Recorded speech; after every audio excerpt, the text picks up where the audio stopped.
బాహుబలిను రాజమాత శివగామి మాహిష్మతి రాజ్యానికి మహారాజుగా ప్రకటిస్తుంది. పట్టాభిషేకానికి సమయం ఉండటంతో బాహుబలి కట్టప్పతో కలిసి దేశ పర్యటనలో భాగంగా కుంతల జలపాతం దగ్గరకు వెళతాడు. అక్కడ కుంతల రాజ్యం యువరాణి దేవసేనను చూసి ప్రేమలో పడతాడు. అయితే తను ఓ రాజ్యానికి రాజు కాబోతున్నాడన్న సంగతి దేవసేన దగ్గర దాస్తాడు. ఓసారి కుంతల రాజ్యానికి పెను ప్రమాదం రావడంతో బాహుబలి కాపాడుతాడు. బాహుబలి దేవసేన ప్రేమ విషయం బల్లాలదేవకు ఓ సేనాధిపతి చేరవేస్తాడు. దేవసేన చిత్రపటాన్ని చూసి బల్లాలదేవ ఆమె తనకి దక్కాలని భావిస్తాడు. ఈ సంగతి తన తల్లి అయిన శివగామికి తెలియజేస్తాడు బల్లాలదేవ. కొడుకు కోరికను కాదనకుండా దేవసేనను బల్లాలదేవకు ఇచ్చి పెళ్లి జరిపించేందుకు అంగీకరిస్తుంది శివగామి. బాహుబలి దేవసేనల ప్రేమ వ్యవహారం రాజమాతకు తెలియకపోవడంతో దేవసేనను తీసుకురావాల్సిందిగా బాహుబలిని ఆజ్ఞాపిస్తుంది రాజమాత. అయితే రాజమాతకు విషయం తెలిసిందేమోనని భావించిన బాహుబలికి షాక్ తగులుతుంది. దేవసేనను బల్లాలదేవుడికిచ్చి వివాహం జరిపిస్తానని మాట ఇచ్చినట్లు శివగామి బాహుబలికి చెబుతుంది. అయితే తను దేవసేనను కంటికి రెప్పలా చూసుకుంటానని మాట ఇచ్చినట్లు కట్టప్పతో చెప్తాడు.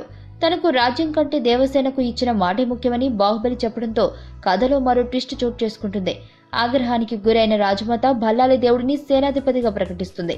ఆ తర్వాత తండ్రి విజయదేవుతో కలిసి కుట్రలు పన్నుతారు. ప్రజలు బాహుబలి వైపే ఉండటంతో వారి నుంచి బాహుబలిని దూరం చేయాలనే నెపంతో లేనిపోనివి రాజమాతకు నూరిపోస్తూ ఉంటాడు బల్లాలదేవ. బల్లాలదేవ మాటలను నమ్మిన శివగామి తీవ్రంగా ఆగ్రహించి రక్త సంబంధం కన్నా రాజ్యమే గొప్పదని బాహుబలిని బంధించి లేదా అంతం చేసి ఈ యుద్ధానికి ముగింపు పలకాలని ఆజ్ఞాపిస్తుంది.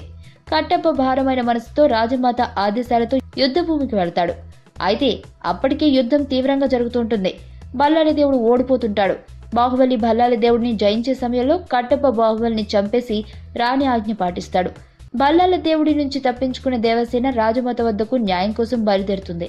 బల్లాలదేవుడు ఆమెను వెతుకుతూ కోటకు చేరుకుంటాడు. దేవసేన తన బిడ్డను రాజమాతకు అప్పగించి జరిగిందంతా చెబుతుంది. రాజమాత పశ్చాత్తాపడుతుంది. ఆ బిడ్డను కూడా చంపితే శత్రుశేషం ఉండదని బల్లాలదేవుడు అతడి తండ్రి అనుకుంటారు. కానీ రాజమాత బిడ్డను తీసుకుని పారిపోతుంది. ఆమె విశ్వాసపాత్రులంతా అప్పటికే బాహుబలితో పాటు చావటము అడవి పాలు కావటము జరుగుతుంది. రాజమాతకి దిక్కులేని పరిస్థితి. ఆమెను వెంటాడుతూ బల్లాలదేవుని అనుచరులు కొండ కిందకొస్తారు. బాలుడితో సహా రాజమాత నదిలో పడి చనిపోయిందని బల్లాలదేవుడికి చెప్తారు. ఇది బాహుబలి 1లో జక్కన్న రివీల్ చేసిన సంగతి తెలిసిందే. అతడు దేవసేనను బంధించి కట్టప్పను విశ్వాస బంధాల్లో బిగించి అరాచక పాలన సాగిస్తుంటాడు. తమ బిడ్డను రక్షించుకోవడానికి ఆటవికులు ప్రయత్నాలు చేస్తుంటారు. రెండో బాహుబలి సాయంతో వారు బల్లాలదేవుని ఎలా ఓడించారు, మళ్లీ బాహుబలి ఎలా రాజయ్యాడు అనేది తెర మీద చూడాల్సిందే.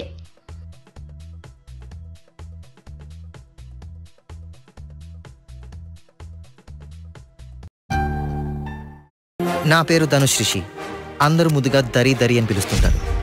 దేవుడికి నా పైన ఉన్న క్లారిటీ, నా బ్యాడ్ లక్ ఉన్న గ్రావిటీ నాకు చిన్నప్పుడే అర్థమైంది. నా లైఫ్లో లక్ ఫ్యాక్టర్ రాంగ్గా ఉండొచ్చు, కానీ లవ్ ఫ్యాక్టర్ మాత్రం చాలా స్ట్రాంగ్గా ఉంది. ఒక మనిషి చేయి చూసి తన జాతకం మొత్తం చెప్పేయగలను.